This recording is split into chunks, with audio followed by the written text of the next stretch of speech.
A temporada da Sauber está sendo muito melhor do que acredito que até a equipe esperava. Mas e a temporada do Gabriel Bortoleto? Eu escolhi esse momento, chegando aí na metade da temporada, acredite, chegamos na metade da temporada, depois da 12ª corrida do ano, para fazer uma avaliação, olhar para trás e ver como foi corrida a corrida do piloto brasileiro. Eu queria primeiro fazer uma observação que é muito, muito importante. Então, o Gabriel chega como campeão da Fórmula 3, da Fórmula 2 como estreante, mas também ele chega com a menor experiência entre todos os estreantes dessa temporada. Ele chegou mais ou menos com o mesmo nível de experiência que o Logan Sargent chegou na Fórmula 1, tá? O ano passado, o foco do campeonato dele era o foco na Fórmula 2. Então é diferente, por exemplo, do Ollie Bearman, do Kimi Antonelli, que o foco deles era ser preparado para estrear na Fórmula 1. Então eles deixaram um pouco a Fórmula 2 de lado e focaram mais na Fórmula 1, fazendo vários testes. O Antonelli fez 20 mil quilômetros de teste. Ele fez uma temporada de teste antes de estrear. O Gabriel Bortoleto fez o seguinte: um dia no Red Bull Ring, com a McLaren ainda, um dia em Abu Dhabi, a primeira vez que ele estava conhecendo todo mundo da equipe Sauber. Depois ele fez um teste em Imola com o carro de 2023, que choveu, então basicamente ele não fez esse teste.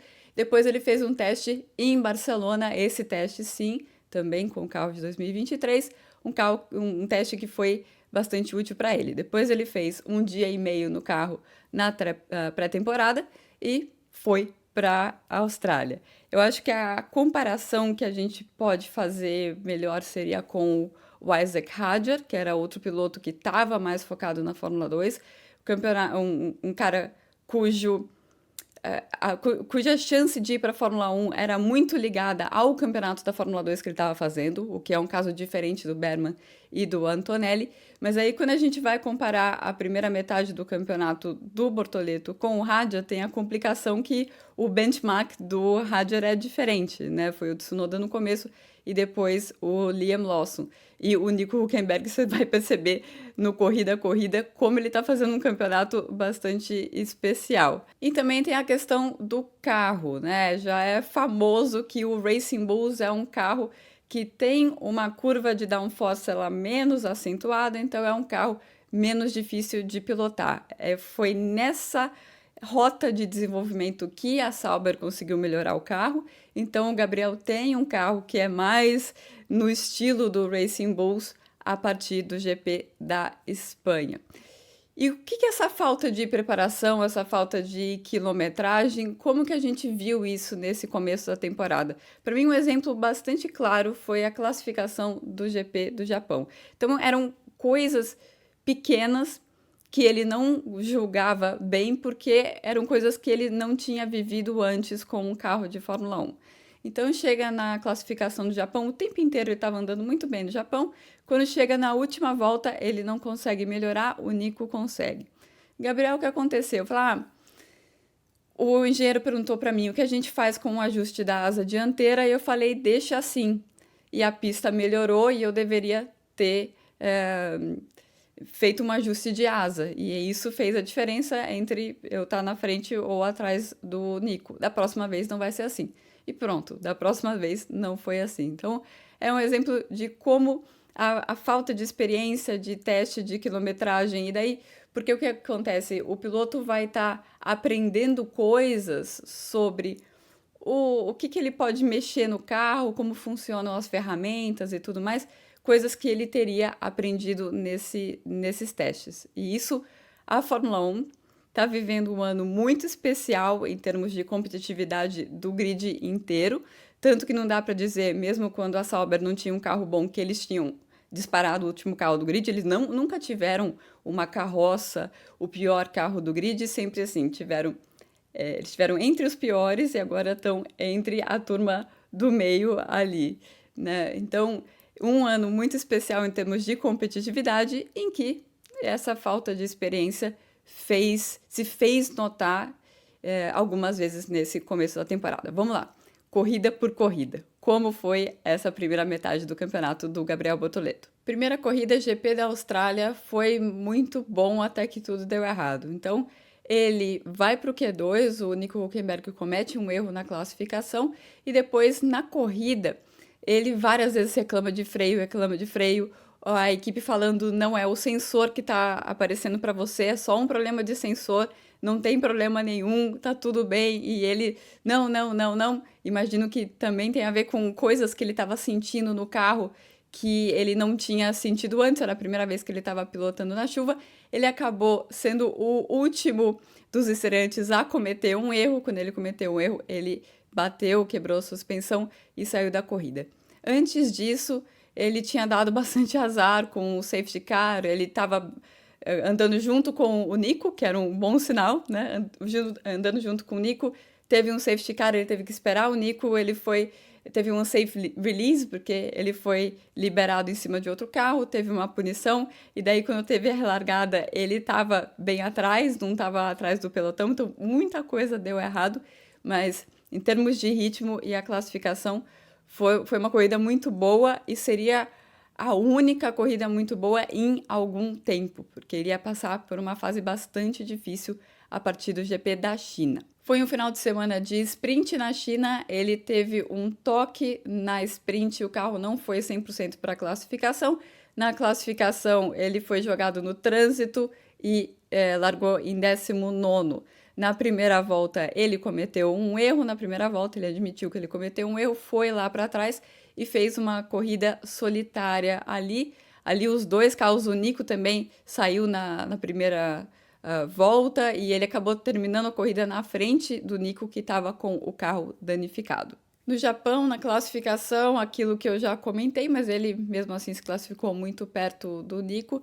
Chega na corrida, ele faz uma largada ruim, cai para último e fica ali entre o último e penúltimo. Foi uma corrida realmente em que ninguém passou ninguém. Lembra que o Verstappen até conseguiu vencer, e mais uma corrida em que ele ficou ali atrás do pelotão. Depois dessa corrida, era um triple header, né? Japão, Bahrein e Arábia Saudita seguidinhos um do outro. Mesmo assim, ele voltou para a fábrica na Suíça para tentar ver o que ele poderia fazer melhor.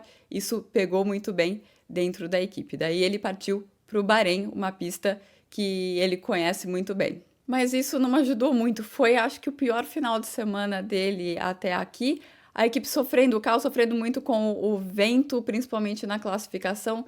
Na corrida, o Hulk consegue ganhar um pouco de espaço, mas é desclassificado por excesso de uso da prancha, né?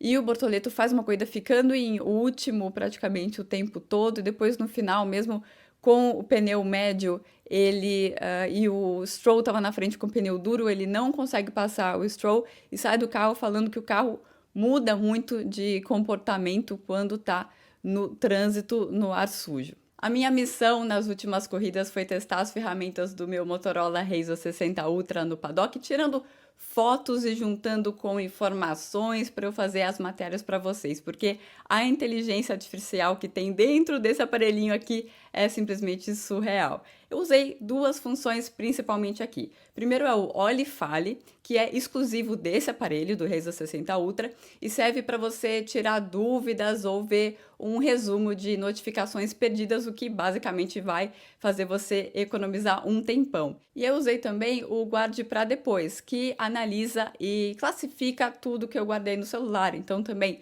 prints, fotos, anotações, links. Aí eu só perguntar onde está o que eu preciso, que a função vai me mostrar exatamente o que eu busco sem esforço. Agora chegou a hora da verdade. Deixa eu testar aqui. Então, para usar a inteligência artificial, você só clicar aqui. E aí eu pergunto: como foi a minha viagem para Silverstone? Aí primeiro ele faz um resumão de tudo que aconteceu. Você viu a Mercedes do George Russell, eu vi mesmo. Você fez uma entrevista com o Gabi, você fez anotações sobre o carro da Red Bull e sobre algo interessante a respeito do Oscar Piastri, o que é verdade também. E todas as memórias vão estar concentradas aqui. Então tem as anotações, por exemplo, sobre o assento do Piastri, que era um assento revestido de ouro, com essa folhinha de ouro aí, que é algo que eu nunca tinha visto, e depois eu fui saber mais sobre isso, também tem uma anotação, será que é legal, e vocês me digam se é legal, fazer uma matéria sobre isso, sobre como as equipes alinham os carros com o equipamento todo especial, também sobre o boxe, um detalhe do boxe, como os pilotos sabem onde que eles têm que parar e tudo mais. Então, todas as anotações tá aqui. Bom, funcionou. Funcionou a inteligência artificial da Motorola. E outra coisa que fica na minha cabeça quando eu vejo essas fotos é a qualidade das imagens também, né? Só de olhar as fotos já parece que eu tô de volta para Silverstone, né? Com essas cores Pantone Validator nas fotos, eu consigo registrar o colorido do mundo exatamente como eu vi lá na pista. Com a resolução super zoom, mesmo de longe, parece que eu tava lá no meio dos carros, ou quase, né? E com a ajuda da função Action Shot, pode vir a velocidade que for, que eu consigo fotografar tudo sem borrões. Fora que com o Max Photo Pro, o Razr 60 Ultra me entrega imagens de qualidade profissional sem eu ter precisado fazer muito esforço. Lá se foi mais um GP cheio de lembranças legais, mas pelo menos eu tenho esses registros para reviver tudo com o meu Motorola Razr 60 Ultra. Quinta corrida, Arábia Saudita, ele fica de fora no segundo treino livre, que é o único treino importante realmente na Arábia Saudita, porque é o único disputado à noite. Depois vai para classificação, os dois pilotos cometem erros exatamente na primeira curva, na mesma curva, e os dois ficam fora no Q1, também outra pista em que teve muito vento na classificação, os dois sofreram. Depois na corrida, ele estava largando com o pneu médio, teve um safety car e a equipe parou ele logo no final da primeira volta, quando teve esse safety car, para colocar pneu duro e tentar esperar um safety car acontecer na parte final da prova. Não aconteceu, ele fez praticamente a corrida inteira com o mesmo jogo de pneus. Então, novamente, ficou lá no fundo do pelotão. Esse triple header Japão, Bahrein e Arábia Saudita foi muito, muito ruim para o Gabriel Bortoleto. Em Miami ele nem chegou muito animado, porque era uma pista que ele não conhecia, e também a Sauber tinha mostrado que não gostava muito de curvas lentas, mas ele conseguiu a melhor classificação dele até aquele momento, 13º no grid, e depois estava se mantendo ali naquela região na corrida quando teve um problema de motor e abandonou. Corrida 7 em Imola, mais uma ótima classificação. E olha que isso foi antes do carro ficar mais fácil de pilotar, que foi só com uma atualização do GP da Espanha. Ele ficou em 14º no grid, bem na frente do Nico. Quando eu falo bem na frente, lembre-se que o grid está bastante apertado, então não é bem na frente em termos de tempo de volta, mas conseguindo estar algumas posições na frente. Essa corrida é a corrida que você pode reclamar da estratégia. Pode reclamar da estratégia sim, porque foi uma confusão. Então ele larga com um pneu médio e depois ele tem aquela estratégia na zona que ele está ali no pelotão, é aquela mistura, né? Tem gente que larga com duro, gente que larga com médio. Se você larga com médio, você tem que tentar usar isso como uma vantagem, né? Mas ele parou nem cedo bastante para tentar fazer undercut em quem também estava com médio, nem tarde o bastante para tentar contrabalancear a estratégia do pessoal de duro. Então a estratégia já estava uma bagunça e depois teve um safety car virtual num péssimo momento para ele, ajudando o pessoal que estava com pneu duro, que era o caso do Nico inclusive, e depois ele coloca o pneu médio, o mesmo que ele tinha colocado no começo da corrida. Uma confusão, um caos a estratégia do GP da Emília-Romagna. Aí chega Mônaco, na classificação ele não estava nem um pouco confiante, tinha feito um terceiro treino livre muito ruim e foi para a classificação, conseguiu um 16º lugar, que ele ficou contente com o 16º, mesmo que o Nico Hülkenberg tenha ficado em 13º naquela classificação.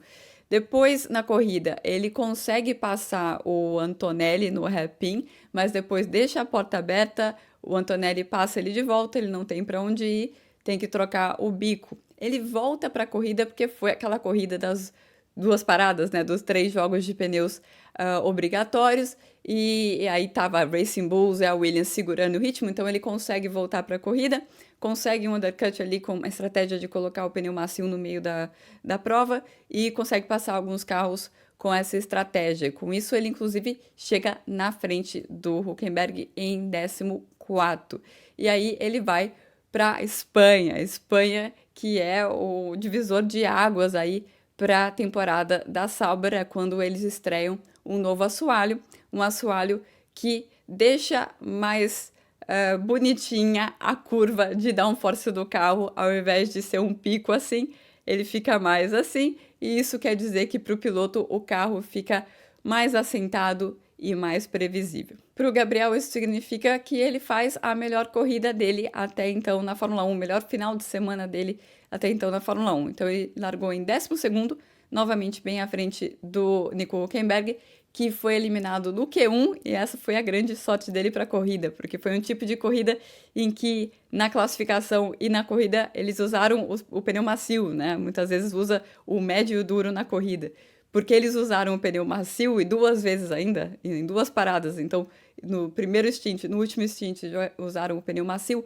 Como ele só tinha pneu macio novo, tinha vários pneus macios novos por causa da classificação ruim, ele usou essa aderência extra para ir de 15º para a 5ª colocação. Uma outra coisa também foi que ele conseguiu parar quando teve um safety car, e o Gabriel deu o azar de parar poucas voltas antes do safety car. Nunca se sabe, claro, quando vai sair um safety car. Então, não foi uma corrida ruim em termos de ritmo dele, mas corrida que deu certo para um lado da garagem e não deu tão certo para o outro lado da garagem, que largou e chegou na mesma posição. Chegamos ao GP do Canadá, uma pista desconhecida para ele, por pouco ele não foi para o Q2, e daí na corrida ele fez uma estratégia de duro e médio depois, que é uma estratégia que levou o Ocon e o Sainz aos pontos, o Sainz com um carro melhor do que ele, o Ocon com um carro no mesmo nível dele. Ele acabou fazendo uma corrida muito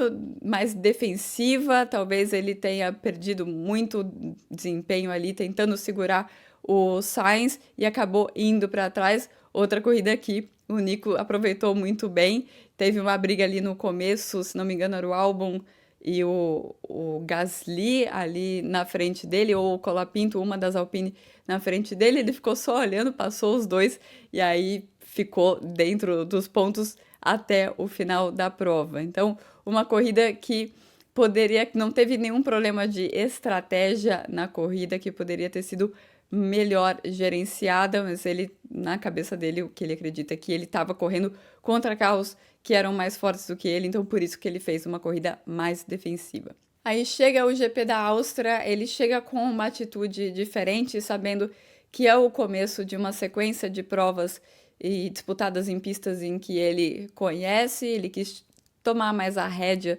do acerto do carro também, e começa andando bem desde o começo, desde o primeiro treino livre, o tempo inteiro no top 10 em todos os treinos livres. Na classificação se classifica em 8º e daria para chegar na 6ª colocação na corrida, escolhendo um pouco melhor o momento das paradas. A primeira parada foi ele que se chamou para o box, ele que sentiu que ele tinha que parar. A segunda, talvez se eles parassem umas 2 voltas antes, poderia dar a chance dele, uma melhor chance dele passar o Alonso e ir atrás do Liam Lawson, que estava perto dele. Mas, de qualquer maneira, ele foi o piloto do final de semana daquela corrida. Todo mundo chamou muito a atenção de todo mundo a atuação dele, e foi um momento importante, que ele conseguiu colocar um final de semana inteiro, conseguiu acertar a mão em um final de semana inteiro. Isso foi importante, veio no momento importante para ele no campeonato também,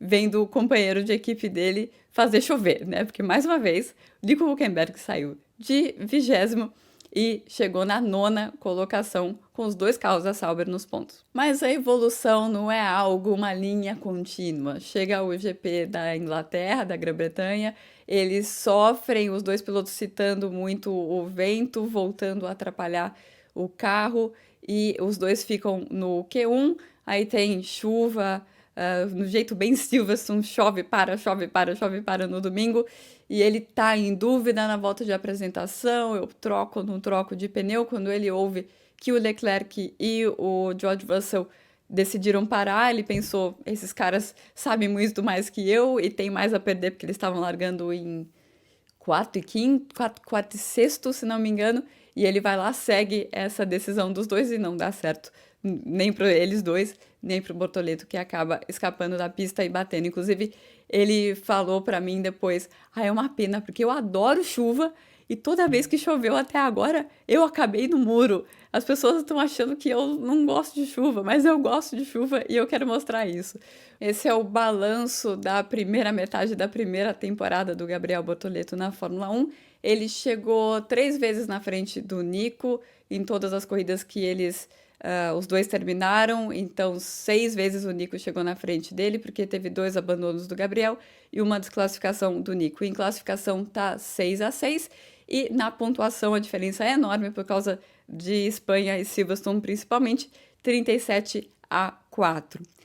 Para a segunda metade da temporada, a perspectiva é boa, né? O carro é uma plataforma mais estável, o ritmo de corrida, principalmente, é muito forte, e dá para a gente pensar que quando eles estão conseguindo ali largar Q2 ou nas últimas posições, nas posições mais perto do Q2 ali no Q1, com uma execução de corrida bastante forte, usando o ritmo de corrida forte que eles têm a possibilidade de pontuar daqui até o final da temporada. Lembrando que agora quase ninguém mais vai trazer atualizações para o carro, né? Agora todo mundo focado em 2026.